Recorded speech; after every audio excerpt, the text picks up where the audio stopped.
Assalamualaikum warahmatullahi wabarakatuh. Baik, saya Fajar Diki Setiawan dari kelas Tadris IPS 4C akan menjelaskan mengenai jenis hutan dan pertambangan di Indonesia dan masalah-masalahnya. Untuk yang pertama, pengertian hutan. Hutan adalah sebuah kawasan yang ditumbuhi dengan lebat oleh pepohonan dan tumbuhan lainnya. Kawasan-kawasan semacam ini terdapat di wilayah-wilayah yang luas di dunia dan berfungsi sebagai penampung karbon dioksida, habitat hewan modular arus hidrologika dari pelestari tanah, dan merupakan salah satu aspek biosfer bumi yang paling penting. Jenis hutan di Indonesia.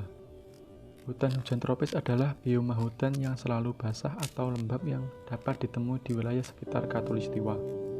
Hutan ini terdapat di daerah yang banyak mendapat hujan. Pohon-pohon dalam hutan ini berdaun rindang, dan lantai hutan gelap karena sinar matahari tidak dapat menembus daun-daun rindangnya. Tanah dan udara dalam hutan lembab karena uap airnya sukar naik terevaporasi ke atas. Pohon-pohon dalam hutan tersebut sering dibelit oleh tumbuhan sulur, seperti rotan. Hutan musim adalah hutan yang terdapat di wilayah kemarau yang cukup panjang.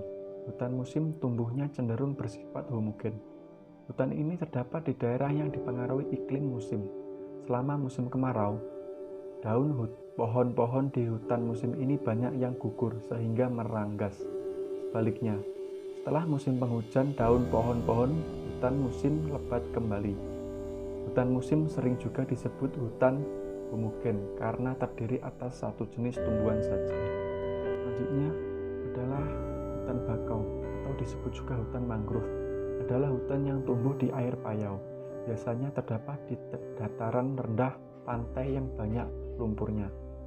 Pohon bakau mempunyai akar menjulang di atas permukaan air pada waktu air laut surut dan terendam pada waktu air laut pasang.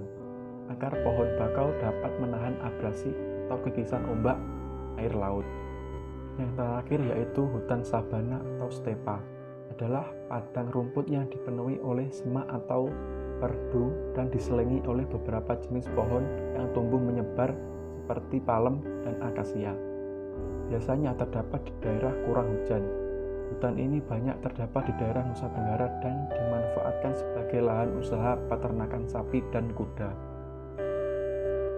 Selanjutnya yaitu jenis tambang di Indonesia. Yang pertama, tambang minyak bumi. Satu kekayaan tambang utama yang ada di Indonesia adalah minyak bumi. Dapat dikatakan bahwa minyak bumi ini memegang peran yang sangat besar dalam pemanfaatannya, sehingga tambang minyak bumi ini memiliki nilai yang sangat ekonomis. Tambang kedua yang banyak ditemukan di wilayah Indonesia adalah batu bara. Batu bara juga menjadi satu tambang yang sangat dibutuhkan dalam kehidupan manusia. Batu bara ini diolah untuk menciptakan energi listrik dan juga panas. Bahkan dalam pengoperasian pembangkit listrik, batu bara sangat dibutuhkan sebagai bahan bakar untuk pengoperasian pembangkit listrik. Seperti halnya minyak bumi, tambang batu bara juga banyak ditemukan di beberapa wilayah Indonesia dari sisi timur hingga ke barat. Pulau Kalimantan merupakan pulau penghasil batu bara terbesar di Indonesia. Yang ketiga yaitu tambang timah. Selain minyak bumi dan batu bara, tambang timah juga memainkan peran yang tak kalah besarnya karena kebutuhan akan timah yang sangat tinggi. Bahkan Indonesia menempati posisi nomor 4 di dunia dalam produksi timah setelah Cina, Malaysia, dan Peru.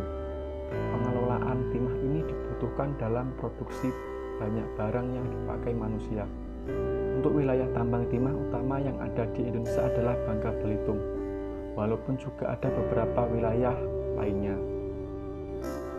Selanjutnya yaitu tambang emas. Ketika berbicara mengenai bahan tambang, tentu emas tak boleh luput dari pokok pembicaraan. Selain jenis barang tambang yang sudah disebutkan di atas, emas juga menduduki posisi barang tambang dengan nilai ekonomis yang sangat tinggi. Emas dikenal sebagai logam mulia dengan nilai ekonomis yang sangat tinggi. Bahkan, emas juga telah digunakan sebagai satu mata uang sejak zaman dahulu. Di Indonesia ada beberapa wilayah lokasi tambang emas yang cukup terkenal. Salah satunya adalah yang berada di Papua. Selanjutnya yaitu masalah hutan di Indonesia.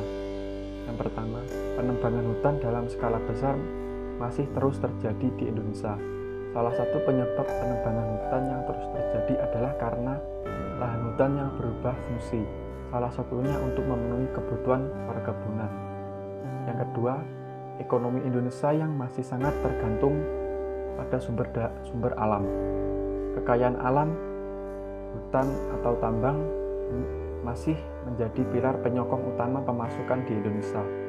Dajung menyebut sekitar 70% pendapatan pajak Indonesia berasal dari kekayaan alam. Pelestarian hutan untuk persiapan proyek REDD pun belum menjadi prioritas. Singkatnya, masih lebih menguntungkan menebang hutan daripada menjaga hutan alami. Yang ketiga yaitu perluasan wilayah pertanian, perkebunan, serta tambang. Semakin banyaknya investor asing di bidang kelapa sawit dan tambang batu bara menyebabkan ekspansi besar-besaran perkebunan kelapa sawit dan aktivitas pertambangan. Beban hutan pun bertambah karena lahan perkebunan kelapa sawit biasanya berasal dari kawasan hutan yang kemudian berubah fungsi. Selain itu, deposit batu bara kebanyakan terletak di kawasan hutan, industri kelapa sawit, dan tambang yang bisa mengancam kelestarian hutan. Juga mendapat keuntungan dan dukungan dari sektor finansial. Dajung mengilustrasikan karena industri ini sangat menguntungkan, maka perbankan memberi bunga rendah untuk pembukaan dan perluasan usaha kelapa sawit atau pertambangan. Belum lagi pajak bumi dan bangunan untuk hutan yang sangat rendah, sehingga memudahkan individu atau perusahaan untuk memiliki ribuan hektar hutan dengan pajak murah. Yang nomor 4 yaitu tabrakan administrasi. Sekitar 70% dari lahan di Indonesia adalah hutan, dan ini menjadi milik negara. Dengan desentralisasi, hak pengelolaan hutan pun dikembalikan ke pemerintah lokal. Sayangnya, situasi ini malah memunculkan tubrukan antara izin penggunaan lahan yang dikeluarkan oleh pemerintah pusat dan pemerintah regional. Tumpang tindih izin pengelolaan hutan pun bisa menambah beban pada upaya pelestarian. Yang kelima, keputusan-keputusan politik. Proses pengambilan keputusan politik menjadi kelemahan terbesar. Salah satu yang menjadi sorotan adalah tidak transparannya proses pemberian izin pengelolaan untuk industri-industri yang bersifat mengeruk kekayaan alam. Selain itu, proses pengambilan keputusan juga jarang melibatkan partisipasi masyarakat lokal. Dan tanpa keputusan politik yang besar di tingkat nasional, kerusakan hutan di Indonesia masih akan sulit dihentikan. Selanjutnya yaitu masalah pertambangan. Dampak negatifnya adalah secara alami keberadaan sumber daya tambang yang selalu dapat diandalkan dan berkaitan dengan lingkungan habitatnya, seperti tanah, air, dan tumbuh-tumbuhan. Karena itu, salah satu faktor yang tidak dapat dihindari pada saat melakukan eksploitasi deposit tambang tersebut adalah terjadinya degradasi lingkungan. Pengelolaan sumber daya tambang yang tidak berpedoman pada prinsip-prinsip ekologi dapat menimbulkan kerusakan lingkungan yang besar.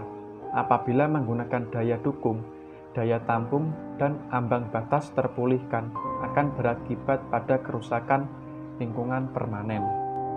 Pengaruh penambangan di bidang sosial ekonomi sangat terasa menjelang dan berhentinya operasi, seperti pendapatan masyarakat menurun, terjadinya pemutusan tenaga kerja, tidak adanya lapangan kerja, pola produksi dan konsumsi menurun, pendapatan dan penerimaan pemerintah dari pajak tambang dan retribusi menurun.